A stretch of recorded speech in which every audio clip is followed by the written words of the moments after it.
and welcome to Something to Talk About. I'm Linda McNamee, and as you saw from our introduction, we are going to talk about printing ballots, and last ballot just sounds so final, but new opportunities. So, before I begin, I do want to thank you for tuning in. I would also like to thank the crew for this evening. Chris Flaherty, staff member here at BCAT, makes sure all of us volunteers know what we're doing and set us up for success. So thank you, Chris.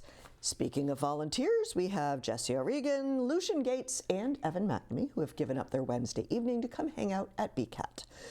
Last but not least, as always, I would like to thank my husband Paul for staying home for Daddy Date Night, even though it's more babysitting the cats at this point. But I still appreciate the fact that he lets me come here. So if you have a suggestion for a future topic or just kind of want to reach out, say hi via email, you can always email me at talk@bcattv.org. I think that's all the housekeeping rules, so now you get to meet my wonderful guest, Amy Warfield, who is the town clerk, but not for too much longer, because you are moving on to bigger and better things, girlfriend. So thank you for joining me, and I know it's like your crazy busy time of year getting ready for an election, so I really appreciate your coming to talk. Well, thank you for inviting me. I appreciate it and enjoy it. And we're color-coded. I'm so glad you got the memo. So before we actually get into the whole ballot thing and what the role of the town clerk does, brief 10-cent tour of where you grew up, how you got to Burlington, and how you moved into the town clerk position. Sure. Well, I was a military kid. So I was actually born in Alamogordo, New Mexico. Oh, okay. And I've lived... I thought you were going to say like Germany or something. No. My father was in the unmanned space program, so he could not leave the United States because of his clearance. So we were in New Mexico. We were in the Los Angeles area. Spent some time in Michigan. Wow. He ended up in Washington, D.C., so that's where I ended up in high school and everything. I moved up here to New England for college. Okay. And met my husband, and we got married shortly after college. And then his first job out of college was at this little company called Arthur D. Little Systems that happened to be at the New England Executive Park. Oh. In Burlington. How convenient. Yeah, really.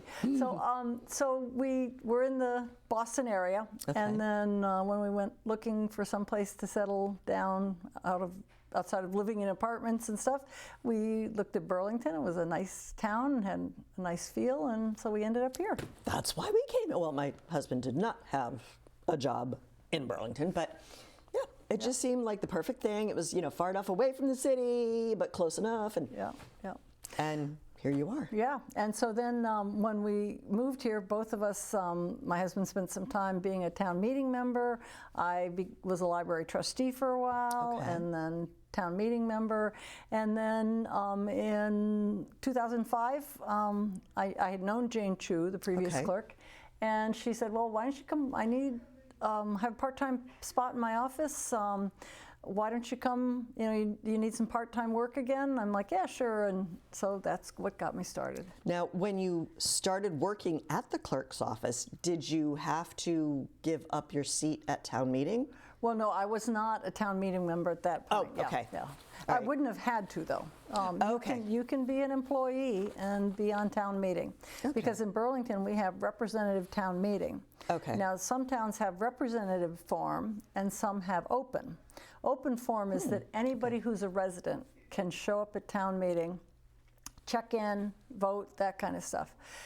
In the early 70s, late 60s, early 70s, Burlington decided that because our organization was getting, or the town was getting a little more complicated and stuff like that, that what would do is go to a representative town meeting format, so that people run in the town election for those positions. So you kind of have to have permission to go and vote for town. So you're picked Just like it's the legislature. Yeah. So just like our legislature where we vote for congressman and senator, that's what town meeting, representative town meeting is about.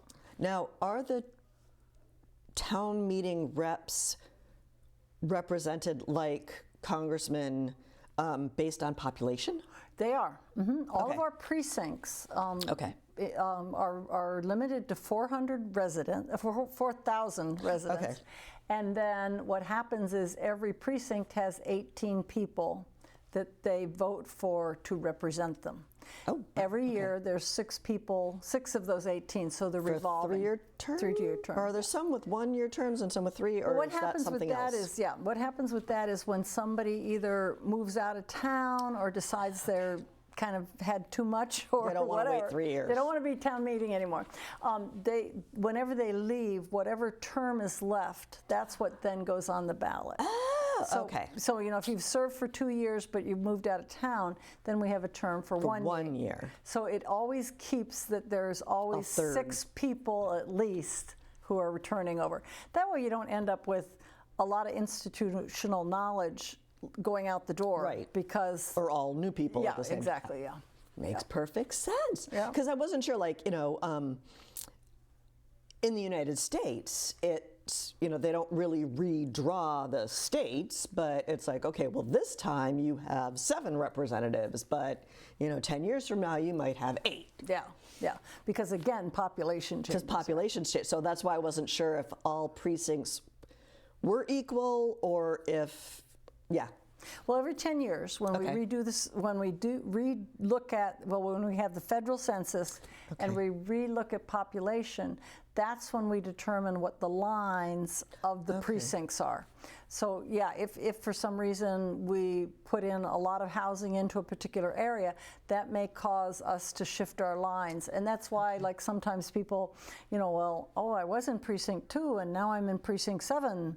It's because, again, as population but moves. I didn't move. That's right, I stayed in the same house. How come I changed spots? Okay. Well, I'm probably dating myself, but precinct 7 is, I want to say relatively new, but you're probably going to tell me that it's like 15, 20 years old. No. Actually, prior to 2010, we only had 6 precincts. In 2010, we went to 7 precincts because we, again, hit that 4,000 threshold. Okay. And so we had to move up to having 7. Now, did you, now, is that something the town clerk has to do? Yeah, the town, what happens is Because I'm wondering, like, if all the precincts had to be redivided, or you just said. Well, what we try to do is we try to look at, again, where might we have a shift in the future, and so we don't always have to redraw everybody, but the town clerk, we work with the Secretary of State's office. So they deliver to us what their numbers are. We look at what we have in terms of in our census, and again, working with planning, we try to figure out, okay, where are we going to maybe add housing to, and are we going to have to change that? And then we give that information back to the Secretary of State's office with all the logic about why we do it. Okay, because you want to avoid the whole gerrymandering thing. Right, exactly. And so then once that gets passed, then the state looks at it and either agrees with us or says, maybe you need to change that. Yeah, exactly. And, as you're describing this, I'm picturing there's got to be a computer software program where you could just, like, drag and drop lines. And even if there isn't, I cannot imagine doing this manually.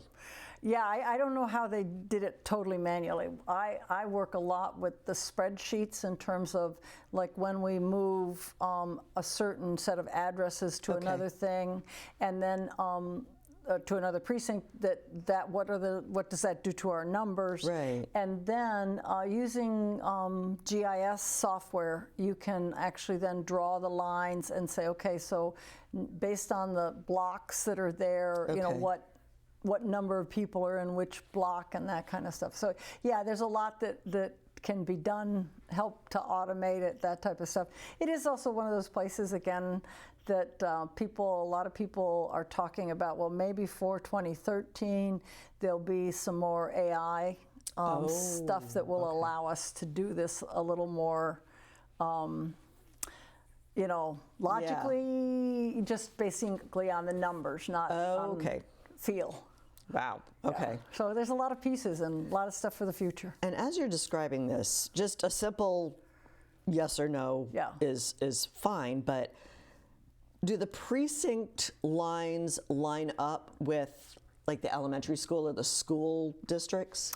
Not to some extent, yes. Okay. But not always. So it's just coincidentally almost. It's because I know every once in a while they have to redraw those, right. But okay. Let's start talking about town clerk. Sure. Because the town clerk does a lot more than running the elections. Yeah. Which I didn't know until the first time you came on here. I'm like, wow. Yeah. So right now, this is your last election. Yep. Well, I'll still vote. Well, it's your last election in run. charge, Exactly, overseeing. Yeah. Yeah. Having to get up at the crack of dawn to make sure everything's working. Yeah. Yeah. Yeah. So I mean, it's probably, in actuality, it's probably about averages out over the long haul about 25% of our time, because in a year like 2025 we only have one election, where coming out of 2024 we had 4 elections. Oh yeah, wait, hold on. We had the town election. Yeah. We had the primaries. Presidential primary. We had a state primary. Oh, okay. In September, and then the presidential election. All right. I was lumping all the primaries together. Yeah, and what has changed dramatically even since I've started is in 2016 we went to having early voting. 2020 we had vote by mail. Oh my gosh, 2020. So all of those pieces. 2020 was just like longest 2 weeks of my life. Yeah. So yeah, it that has like expanded into some extent. How much time it takes, but in a year like this year, it's kind of, we kiddingly call it our quiet year with elections. Now, does that happen like every 4 years after? Yeah. Well, what it is because every 2 years are the federal and state. The state and the interim ones where we don't, like every 4 years we have a governor's race, that kind of stuff at the state level. So we have a primary and a election that go with that. And then the off even years we may have like a senator or something like that. Because Congress is 2-year terms and Senate is 6-year terms. Correct. Yeah, yeah. I am remembering something from 10th grade. All your civics, yeah. Yeah, so it's just like town meeting where it rotates. Yeah, exactly. And so odd number years we usually only have one election, the town election. And that's always in the springtime. Yeah. Mm-hmm. Yeah, and again, a lot of people have asked lately, why don't we, switch those to November or something? Well, state law right now has set up that town elections are in the spring.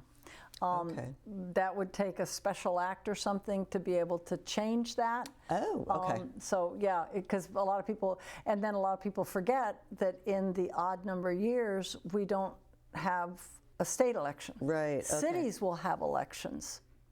But we don't have a state election. Like for this year, the Boston mayor's race is up. Right. So. Okay. So yeah, they kind of change and revolve around, yeah. And I completely don't remember, but yes, you mentioned early voting, absentee voting for the November elections. Yeah. Do we still have that for town elections? Yeah, it's an option for town elections. Okay. But my philosophy with it is one of the things that makes people have confidence in the voting process is that there's consistency. Okay. So to say, oh, we're not going to do vote by mail for a town election, or we're not going to do early in person for town election, just adds that, well, why not? What's different about why? And so, again, it's setting up the process, and once you've got the process running, why turn it on and turn it off again? And again, voter confidence is a very important Oh, absolutely. thing, and because people, Fragile too. yeah, exactly. That's a really Fragile. good term for it, because again, by changing some little thing, I mean, like one of the things that I try to have gone back to is that with early in person, we'll do it at Town Hall. Because when we went up to Grandview, people were like, why am I going up there? And just questioning. Okay. So it's like, Yeah, because I do remember. I'm like, why is it not at Grant? Was that because of 2020 and the social distancing and stuff? well, or? it was a little bit, but it was also like when in 2016 when we had only had early in person, we weren't sure what the numbers were going to be. So rather than overwhelming the office with that traffic flow, I said, well, we've got this other facility, let's try it up there. So, yeah, so, now we've kind of got a routine. Got a system. Yeah, and again, and there's confidence in it. People, like now we're getting phone calls. I send out the application for vote by mail with the census form. People say, oh, I got my census, but I forgot to mail in the application. Do I have to do that every year? I have it right here. Yes, just fill it out and send it in. So, again, to make it easy, understandable. Can you request it online? To have it you can request it online. I know you can't vote online, right. But if you go to the Secretary of State's website, you can go in, and because we have said we are doing vote by mail, you can request a ballot online as well. Okay. Because that saves you a trip to Town Hall to send in your application and then. Right, exactly. And it's still really complicated because I remember pieces of our last conversation a year ago where trying to make sure somebody doesn't vote by mail or vote early and then still go to the high school, because that's really complicated as well. I think sometimes what we have is people forget. And again, my hope is that the more we build in this consistency, people will say, oh, I always vote by mail. So they don't then show up, and it is, it's an expense for us to process, to send out with processing, send it out, bring it back in, process it. It costs about $12.41 per ballot. Wow. So, but that's just for the early stuff. That's not necessarily on election day. Yeah, but again, that's what I try to impress upon people is if you've done it early, that's fine. Just don't come day of, say, oh, I decided not to vote it, because we still had to do a good portion of that process. So I just try to remind people, pick a path and do it, So, but yeah, it's over the years, it has gotten much cleaner. People understand what they're doing. They understand that for a town election, this is what we're going to do, just like we do for the state and the presidential and everything. So, have you noticed a change in numbers, or is it still like the same, relatively same percentage? No, it really has shifted since 2016 when we first did early in person. That percentage was about, I think about 30% maybe were early in person. Well, with COVID, of course, everybody had to do vote by mail. Well, yeah. Because we had a we're just going to erase 2020 completely. But yeah, it tends to be about 60% now either do early in person or vote by mail. Oh, wow. Okay, I didn't realize it was that high. And then day of tends to be about 40%.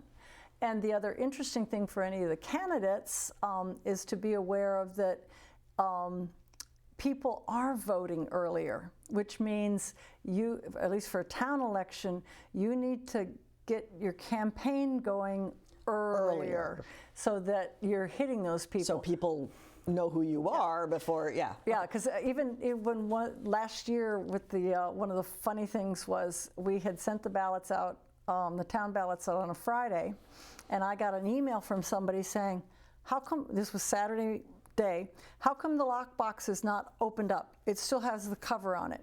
So that Friday, somebody got their ballot on Saturday, and they'd already voted it and wanted to drop it in the box. Which is the box in front of Town Hall that says, box in Town Hall that has the flag on it, the beautiful graphic, So that person is efficient. Right, very. Get it out of the way so you don't forget. Exactly, that's true. So yeah, that's something that candidates have to take into consideration when they're thinking about how am I going to get my name out. Okay. So speaking of candidacy, I know it's not in these questions, but I know I've asked you before. Yeah. What is the deadline to get on the April town ballot? Yeah, the deadline to get on the April ballot is in the middle of February. Okay.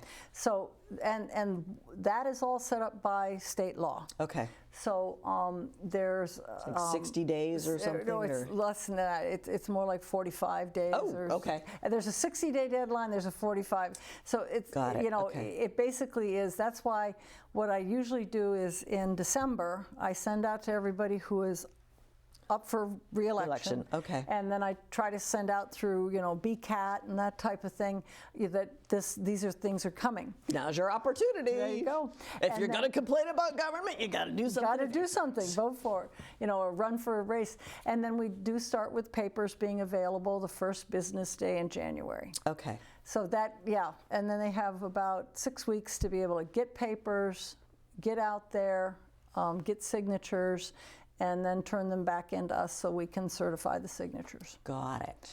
So yes, anybody right now, but there are a few openings in town meeting seats that don't have candidates. So you can still print a sign and hold it and still do a sign. Tell all your friends to go out and vote. Right, and what you need is, at that point, you do a write-in campaign. So make sure you tell people, here's my name, here's my precinct, here's my address, go write me in, fill in the oval next to write-in, and then those all get hand counted the night of to see who, might have gotten enough votes to get in. Number of votes. You just said if they have enough votes. Yeah. Is it percentage, or is it just like if town precinct, let's just say, have 5 openings? Right. And there are only 4 people running. Yeah. And one person writes one name in that 5th spot. For town meeting, that's all it takes. Wow. Okay. For a town-wide office, you need at least 50 because that's how many signatures you had to get. Oh, okay. But for town meeting, as long as you get one vote, so you can vote yourself in. Yeah, you could get the open seat. Yeah. Okay. Not that I'm advising anybody to do that, but we'd like to have your name on it because one of the problems I have with write-ins sometimes is people write their first initial and their last name, and no address, and then I have to search and say, okay, Smith, how many, If you can actually read the writing on the ballot. Yeah. So that's, I encourage people to do a write-in if there's a blank spot and they really want to get involved. That's a great way of doing it, but try to give me all the information. Give a little more information. Yeah. So if somebody wanted to do like a writing campaign, could they still like hand out cards or? They could. And is that still the 150 feet? 150 feet. Yeah. Yeah, and I've had several people that just took their return address labels. It's the right size to fit in on the ballot. Just say, here, would you at least, what precinct are you in? Oh, you're in my precinct. Good. Could you just, I'm running for town meeting. You just got to put it down here at the bottom, put the label on and color in a little circle, because you still have to color in the little circle. Yeah. Okay. Yeah. Wow. Okay, so I know we've talked about in the past switching from elected to appointed. What is that process? Do you, knowing all that's involved, because yes, you do the elections, but you also do like licensing for, weddings, births, dogs, not to say that they should be in the same category as all the other ones, but there's a lot of other stuff that you do. Yeah.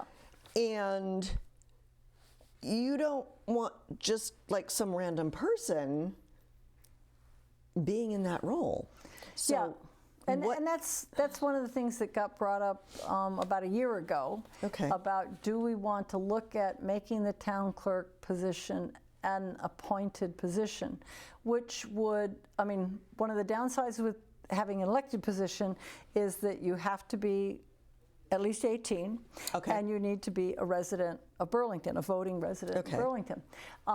But if you're appointed, if the position is appointed, then anyone who wants to apply for the job to be applied. So it's like a regular job interview. It's like any of the other department heads that, anybody.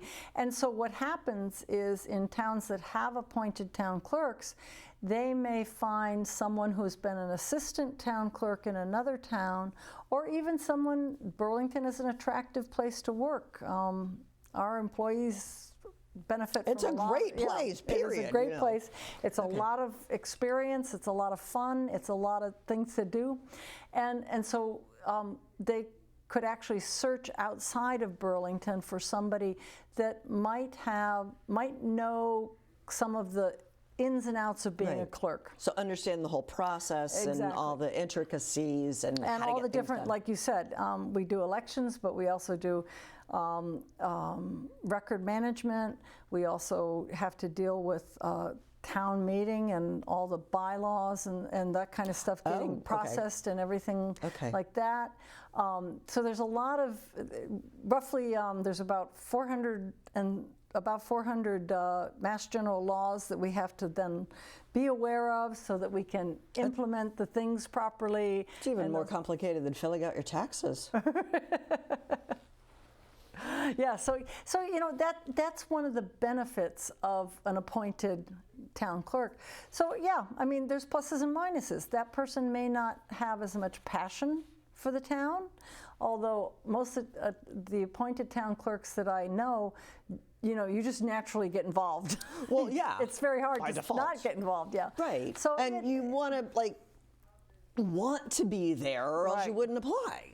Right. Okay. So there's pluses and minuses on both sides. Okay. And so that move, the process is that the select board have to decide that they're going to bring it up to town meeting. So there was a town meeting vote on doing this, and then part of the town meeting vote is to really accept that what you're going to do is put it on as a question for the voters. Oh, okay. So is that always the case, or can the town meeting say, absolutely, this is what we're going to do, because we are representatives of everybody else? Yeah. The way Mass General law is that it has to go to a town vote. So that's what's going to be on the ballot, the town ballot this time around. Yep. We have two questions. Okay. This question on elected versus appointed is a binding question. So if it passes on April 5th, then the position will become appointed, and the caveat is it will become appointed until the term of the person in office either expires, be up for re-election, or if that person decides to step down, or if that person decides that they would like to make it appointed. So it can, it can, at that point there's some flexibility. Okay. And then it becomes just the same as any other department head position. There would be like a one-year agreement or contract. Probationary Yeah, type. exactly. Okay. Yeah. So that going forward. Then the second question that is on the ballot this time around is a non-binding question in regards to recreational marijuana. So whether back in 2018, the town voted down to allow recreational marijuana in the town. Okay. And that was all part of the statewide effort, statewide thing. There were a lot of little issues involved. So because we voted it down at that point, we had the option to not allow it. And so that became part of our bylaws. So the select board had sent it to town meeting voted it down, but by a very short margin, and their point was they really wanted to get a sense of what the sense of town was. So the select board had put onto the ballot a second question, a non-binding question for do you want to rescind that bylaw that restricted recreational marijuana. Okay. So that'll be a second question. It'll be a two-sided ballot. Okay. So make sure that everybody flips it over. Because it's not binding, let's say there's an overwhelming yes. Yeah. It has to go back, it will have to go back to town meeting on the next town election, So, which like will not be May, it would be in September. Oh, because okay. the deadline for May has already passed. Okay. So it'll be in September about rescinding that Got it. bylaw. And then somebody from your office has to go through all the 400 things and find whichever one. Oh my gosh. And just making sure that, it's done the right way and that Oh kind my of gosh. stuff. Yeah. I'm just trying to figure out, how do you even know that it's one of those, Well, you kind of get, fortunately, our state laws are broken up into logical pieces. Okay. So, like Chapter 54 and Chapter 53 are a lot of election stuff, so you know to go there. A lot of zoning stuff is in Chapter 40. So, it's a little bit like bringing out the librarian in you and saying, okay, I'm looking for this. Where do I find that? Got it. So. Because I'm just thinking, every once in a while you hear these stories about how, like stupid things like keeping cows in your backyard or something. It's like, what? Yeah. But it's, something from, the 17, 1800s, and it's like, that's still around? On the books. Wow. Like, I think you can still take sheep onto Boston Common. Exactly. Because that's my nobody point. ever took it off the books. Yeah. So it is. It's knowing how to find information. Okay. That's a lot of what the clerk's job is about. How do you find something that somebody needs this piece of information for, and being able to search and then determine, is this really what you're asking for? Yeah. And taking it to the proper level. Sounds like there's a lot of places to search. So. Yeah. Okay. So that is for moving something from elected to appointed. Yeah. Does the situation ever get reversed, like taking an appointed thing and turning it into Elected, yeah. It is possible to do that. Okay. I'm not sure about what the exact steps are, but I would believe that it was probably it's almost the same way. Okay, but it probably doesn't happen as frequently. Yeah, no, it doesn't. It doesn't in this day and age. I know that even in Burlington, there had been a switch from an appointed clerk to an elected clerk at some point in time. Oh. I just discovered that today, and I on page 47. Yeah, exactly. Flip over. Yeah. So I mean, it is possible. Okay.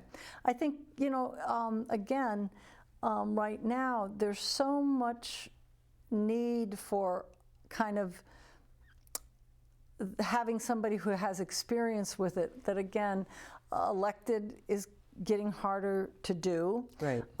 People, although everybody wants to complain about it, it's really hard to get people to run. And like we currently have just one contested race for townwide. Okay. We have some town meeting seats that are contested, which is exciting, because that's good to see that people are saying, oh, this is the way I can get in, and I want to learn about more about the town, and I can come in at that level. Yeah, so it's like the, training Baby wheels. steps, yeah. And then, exactly. But I'm also thinking, I totally appreciate and agree with your point about how if you're not happy, do something about it and run. Yeah. But I'm also thinking, some of our previous conversations were the percentage of eligible voters who actually go out and vote is pretty pathetic. Like 13% or something? Yeah. We run for town elections between 13 and 20%. And I think, some of it may be people who are not from New England. So they're not used to this town level. Okay.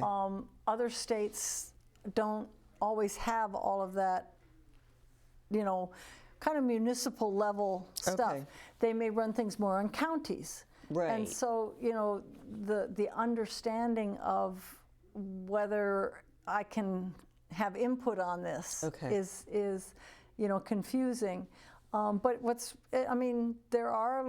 there's a lot of people now, younger people, younger than us, who are getting interested and want to get involved and trying to figure out a way to get involved.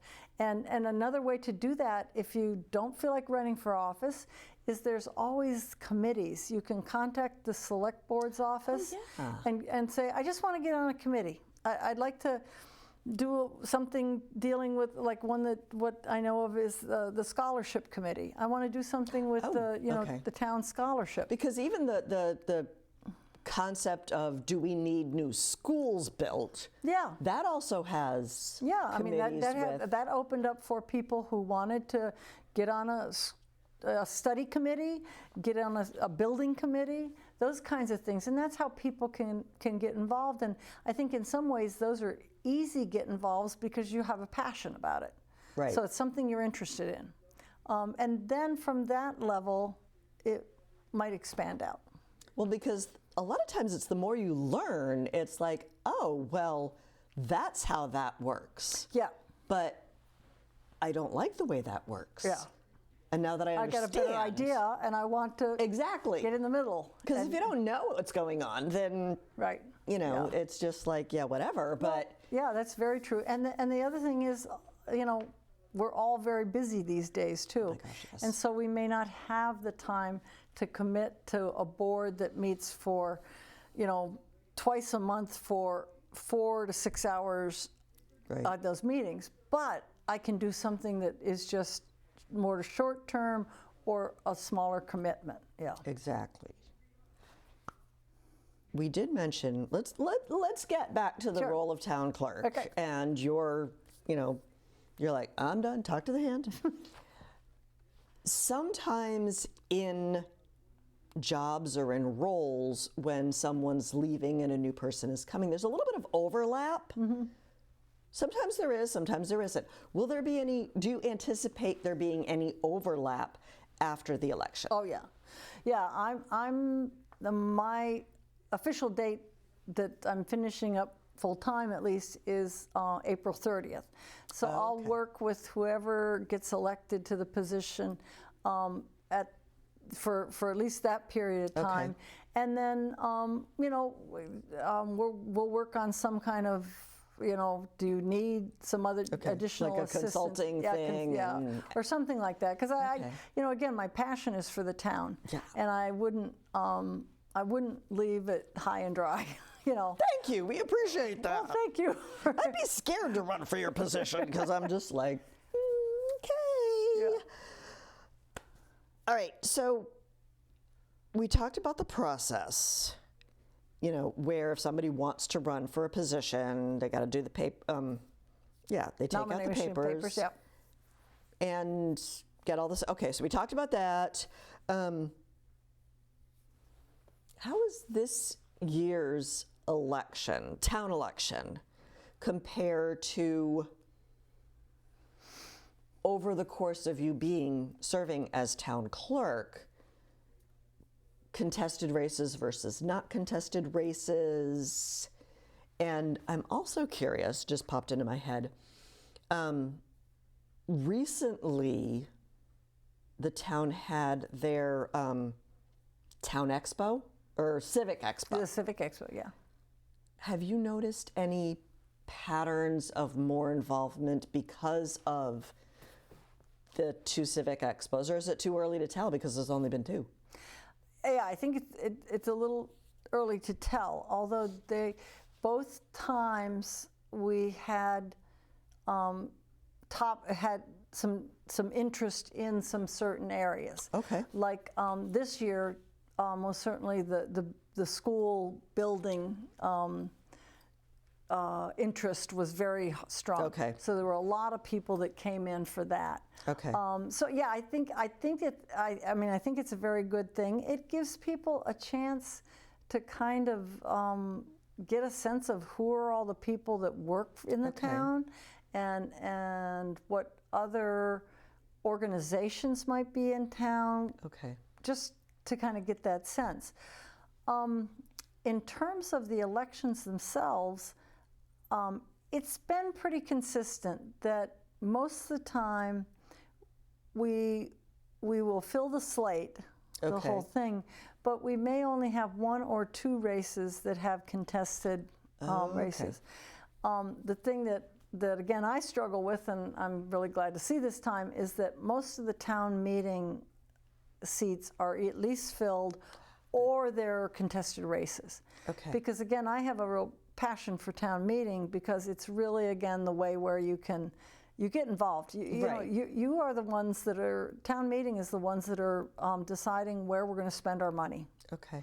I mean, department heads, we come up with a budget, we say this is what we'd like to spend. And then town meeting says yes or no, or yeah, you're going to have to do a big sale. exactly, yeah. So it's an important part, and I think people, if you didn't grow up in New England and have a sense for what town meeting is, you may dismiss it sometimes. And it's it's a 3 times a year commitment. Most times, although we're kind of spreading out, it's 1 or 2 nights. Okay. May town meeting is usually 2 to 3, Okay. sometimes 4. So. Why is May so much longer? Because May is actually our annual meeting. Oh, so it's when okay. all the budgets are talked about. It's when all the okay. capital spending is done. It's When's our fiscal year? What? Fiscal year is July 1 to June 30th. Okay. Yeah. Just wondering how that fits in. So it fits in. So by May, we have voted for whatever monies are going to be then Okay. used for July 1. Got it. Yeah. Wow. Okay, and I had another thought that just like blew out of my mind. Thinking of contested races or uncontested races, how would one learn about the qualifications needed to be in a particular position? Yeah. So like, for example, the planning board. Okay, what does the planning board do? Am I qualified to be on the planning board? I don't know. How do I find out? Well, the basic qualifications for any elected position is that you're 18 years or older and you are a registered voter in Burlington.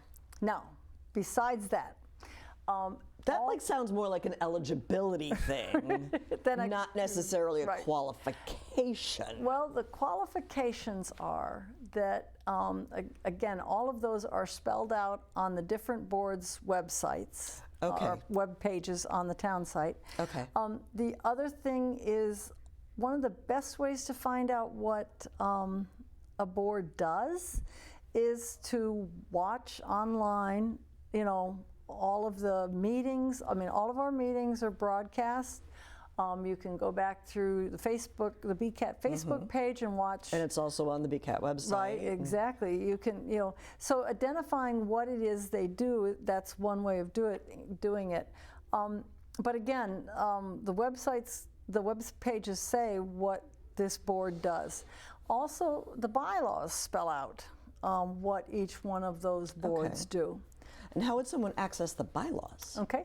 Well, on the town website at burlington.org, if you go into, there's an area that is under our government, and the bylaws and maps are laid out there for you. In your copious spare time, you can read all the bylaws. That's right. Fun. Okay, we talked about restrictions, because I remember Yeah. I borrowed the questions from last time. Like the president has to be at least 35? Yeah. Okay. I was like doubting myself, going, well, maybe something was 35 and something was 40, but 35 years old and be born in the U.S. Yep. Or, military people have to be born. Okay. Yep. Okay, what types? I think we mentioned, I don't remember if it was before or now, but are there restrictions as to how many elected positions you can hold and which ones would conflict with each other? Right. So like as town clerk, could you also be a town meeting member or? Well, in Burlington, we have what's called, in addition to the Mass General laws, there's these things called special acts. We have a special act that limits residents in Burlington to only holding one elected position. Okay. So, Yeah, no, I couldn't be an elected town clerk and be elected library trustee or elected town meeting member. Okay. So what it is you can run for 2 positions. Okay. But then if you If you win get both both. of them, then you've got to decide which one you want to take. Got it. And then again, for anything that you don't take, that would then be, we'd have an appointment for the rest of that year until the next election. Ah, okay. You probably wouldn't have any say in who you appoint to the position that you won. No, No. no. That Who does appoint? Well, actually, for townwide offices, that is a combination of the people who are on the board and the select board. So those two boards meet. Okay. They decide who might be, candidates to look at, and then they, as a joint board, vote for who they would like to have. Oh, okay. And if they decided halfway through whatever was left of that term, they didn't like that person, could they unappoint them? No, we at this point in time don't have a recall Okay. petition, so. Okay. Now, when somebody decides that they want to run for a position, is there any way of knowing if it's going to be contested or if they are going to be the only one? Not until you hit that deadline. Okay. So there's a deadline when you can't take out papers any further, and then 2 days later is the closing to get papers back. So, a lot of candidates watch that very closely. I usually put stuff like that up on the website. Okay. And this person turned in papers. yeah, this exactly. person. Yeah, Okay. and they're like, oh wait, no. Oh wait, do you also do like this person took out? Yeah, I have who took out papers, and then I who have shows whether they who returned returns them. them. Yeah. Ah. So people are like, okay, I don't see anybody else's name there. Does Can that you mean take them no- out and not return them? Yes, you can. It just means that you You didn't get the return 'em. signatures. Yeah. Or you Okay. changed your mind. Or you changed your mind. Yeah. All right. We talked about, who's running. Yeah. But let's talk about who's voting. Okay. Is it too late to register to vote for the April election? No. You can register up until 10 days before the election, Oh, which okay. would be the last week of March. Okay. Do it soon. Yep. Now, is that the same for like state and federal? Is the 10 day? It's always 10 days. Okay. So you always, there's always time to do that. Okay. And again, as long as you're 18 years and a Okay. resident of Burlington Got it. and a citizen. Yep. Okay. Because like now, I think you were describing it to me now, and now that I have a 16-year-old who's working on getting a driver's license, when you apply for your license, there's a little checkbox saying, do you also want to register to vote? Right. But if you're 16 when you get your license, you're not eligible. In Massachusetts, there's something called pre-registration. Okay. So you check off that little box, and then what happens is that it comes into the system as a pre-registrant. Okay. And we send out a notice that says, well, you're not 18 yet, but you will be when you turn 18. You will get notification from us. Okay. So basically, gets those students signed up, and Okay. that way, when they turn 18, then they get the letter from us saying, congratulations, you're now 18. You can vote. Okay. Along those lines, because I know my now 14-year-old is very curious, if he pre-registers when he gets his license, not necessarily in his case, but the scenario is the federal election is the first Tuesday after the first Monday in November. Right. So let's say it's as early as November 2nd. Yeah. Which is probably as early as it can be. What if your birthday is November 1st? You're able to vote as Because you long as you're- pre-registered. Well, yeah. Oh. Either way, you're able to vote because you're turning 18 before the election. Okay, so you can register before you're 18, but it only becomes valid? Correct. Okay. Ooh, what happens if your birthday is on election day? On or before.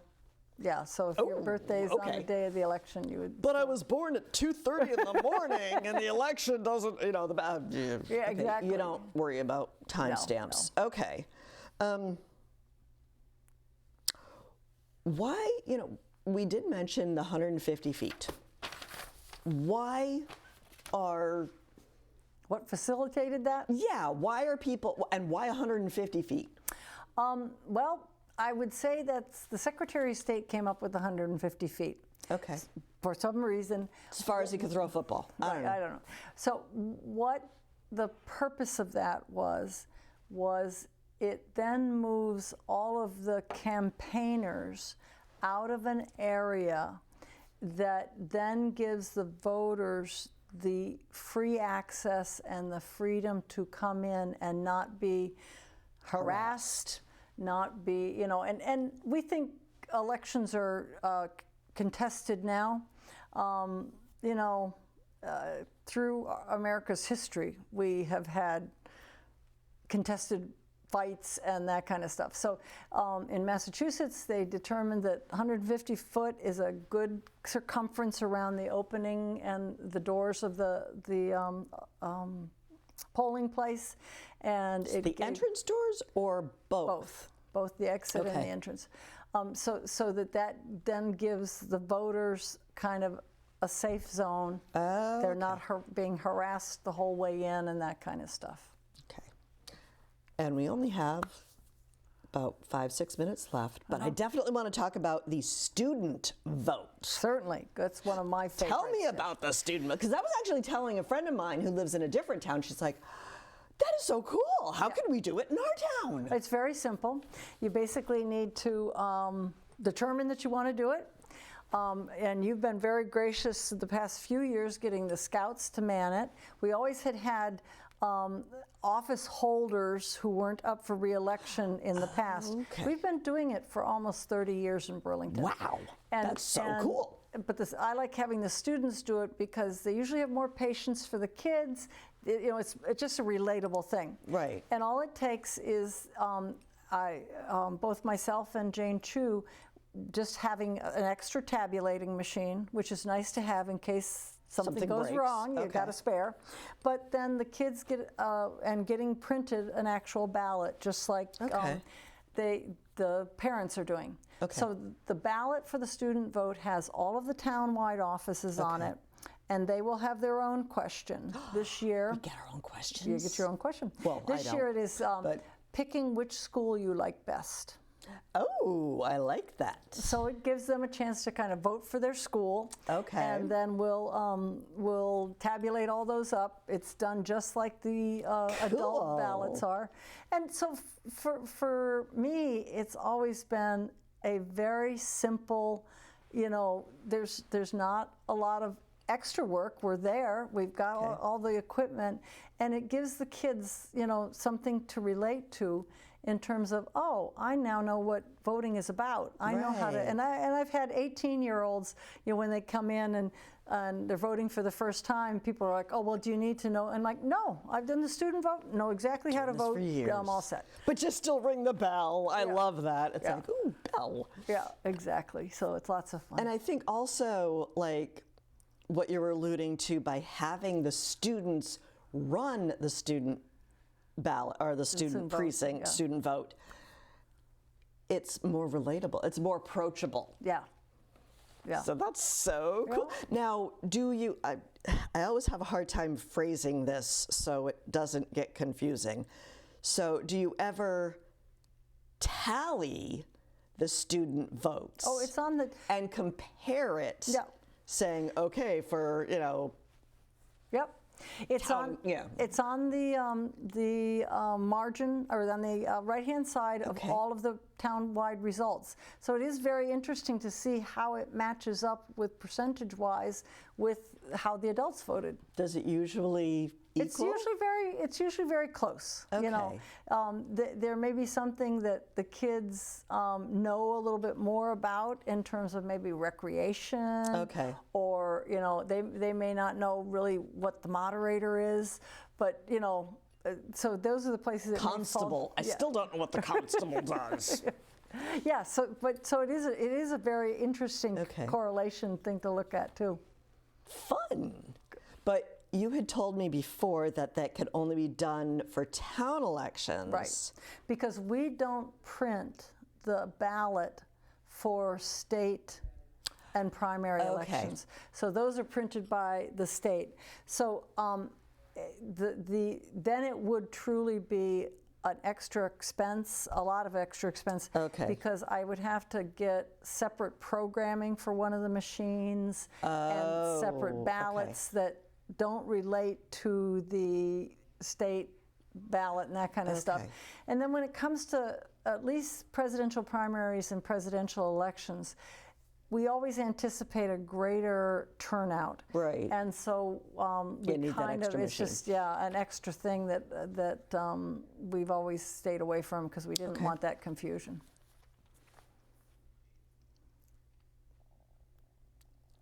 I'm just making sure we have everything. Yeah. Okay, since this is your last election, what are your final thoughts about having served as the town clerk and now saying, I'm done? Yeah. My chapter is, I'm closing this chapter, I'm opening something else. Yeah.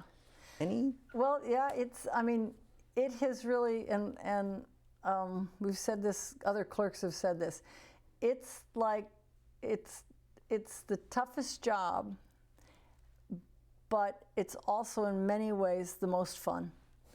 And there's nothing, what's really hard is sometimes explaining to people what you do. They hear the term clerk and they say, oh, you're just like... Take notes or something.